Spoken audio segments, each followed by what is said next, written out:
Hi, boys and girls. This is Ms. Kathy. I'm so happy you've joined me today for another story just for you. Roscoe to the Rescue by Nina Coombs Pykare. You might have thought I'd ask God for help with a problem like this, but I didn't think I had a problem, so it never occurred to me to bring God into it. I thought the fault was all Mom's and Peter's. I didn't like Peter. He was tall and skinny with a bald spot on the back of his head. He had a goofy laugh, sort of horse-like, and he smiled funny too. But mostly I didn't like him because he'd married Mom. Mom met Peter at church. She said that he was a good man, that his wife was dead, and he didn't have any children. And in truth, he was always polite to me. It was just, well, a girl's only got one father. Mom and Peter and I went to Disney World on our honeymoon. Yes, they took me along. Peter was always doing nice things for me, but I figured the trip was really Mom's idea. I especially wanted to go on the Space Mountain roller coaster. Maybe I got my love of high places from my dad. Up there on the high iron, he had said, you can tell a man from a mouse. When I saw Space Mountain, I forgot everything else. Come on, I cried. Let's go. Peter took one look at the towering ride. He laughed that goofy laugh. Not me. 3 feet up and I freeze. I had a sudden picture of Dad walking across the open steel girders of a new building so many stories above the ground, acting as cool as if he were in his own backyard. I sighed. Peter was a wimp, too. Things became even worse when we got home. Peter had this attitude about cats. Now, I'll admit that Roscoe's not the best behaved cat in the world. He has long white hair that sticks to everything, and he never comes when he's called unless he's hungry. And he has this really dumb habit of running away every chance he gets. But he's mine. He's part of the family. Cats are good-for-nothing animals, Peter began to complain. He'd say the same thing every time he had to pick white hairs off his dark suit. He had some wimpy job in a bank and always went to work wearing a suit. Of course, I got tired of having white hairs on everything, too, but I would never have told Peter that. I could see Mom was worried about us.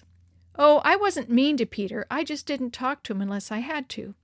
After all, Mom hadn't asked about my feelings when she'd gotten the divorce. Oh, she talked to me. A lot of stuff about how she and Dad both still loved me, about how they each just wanted different things.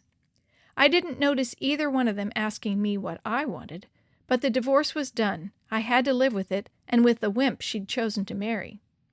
About a month after the honeymoon, I came home from school and found Roscoe missing. He'd pulled some wires out of my bedroom screen and hightailed it out the window. I looked and looked, but I couldn't find him.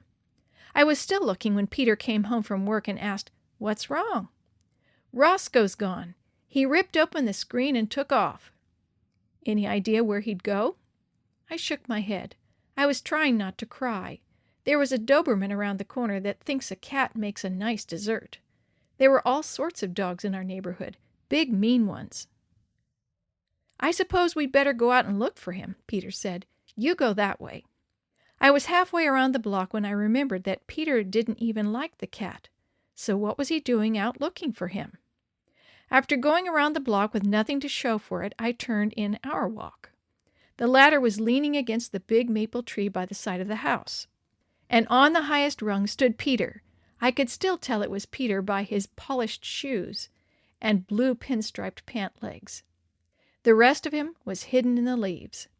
Suddenly the ladder started to move. I ran over and grabbed it. "Peter, be careful!" I shouted. "Here, kitty, kitty!" Peter's voice floated down. I looked up, but all I could see were the soles of his shoes and his wrinkled blue socks covered with white cat hairs. Peter's shoes moved just a little. "I've got him! Keep the ladder steady!" It took a long while for Peter to back down the ladder. Finally, he stood on the ground. His face was so pale it scared me. Sweat was running down into his white shirt. He stood for a minute, taking some deep breaths. Then he reached inside his coat and handed me a trembling Roscoe. "You silly cat," I scolded, yet hugged him close. "You could have been killed." I turned to Peter. He made a motion with his hand and took off behind the garage. I heard him being sick there. It didn't seem like the right time for saying thank you. I took Roscoe into the house and locked him in my room, making sure the window was shut tight. When I started back through the kitchen, Peter was just coming in. He sat down at the table as if he couldn't stand up for another minute. "How about a glass of water?" I asked. I was beginning to feel real stupid about the way I'd been treating him. I mean, my own father never helped me look for the cat. He nodded. "Sounds good." I filled a glass and put it in front of him. Then I took his coat off the back of the chair and started picking cat hairs off it.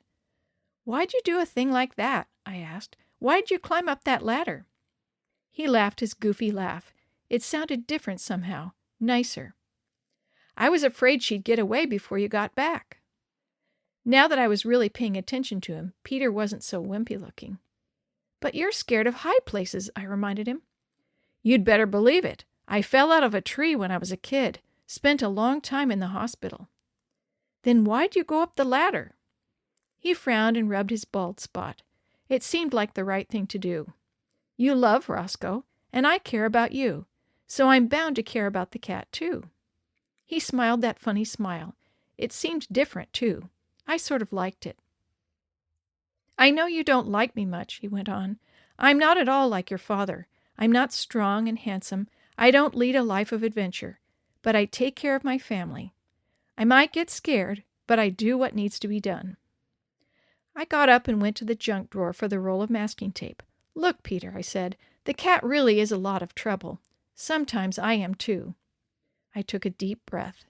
But things are going to be different now. He watched while I tore off a strip of tape. "The first thing I'm going to do is show you how to get the cat hairs off your clothes." I wrapped the tape around my hand, sticky side out, ready for action. Following my lead, Peter reached for the tape and tore off a piece, but he didn't realize we were both headed for the same area of his suit. Our hands landed on top of each other. "Looks like we're sort of sticking together," Peter observed. I couldn't have said it better.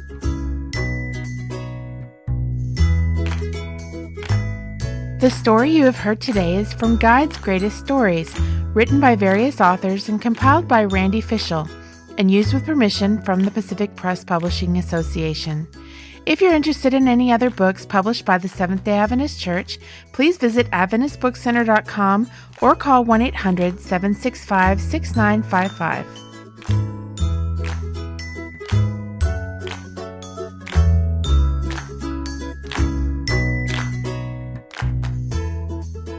This podcast is a production of the Carolina Conference of the Seventh-day Adventist Church.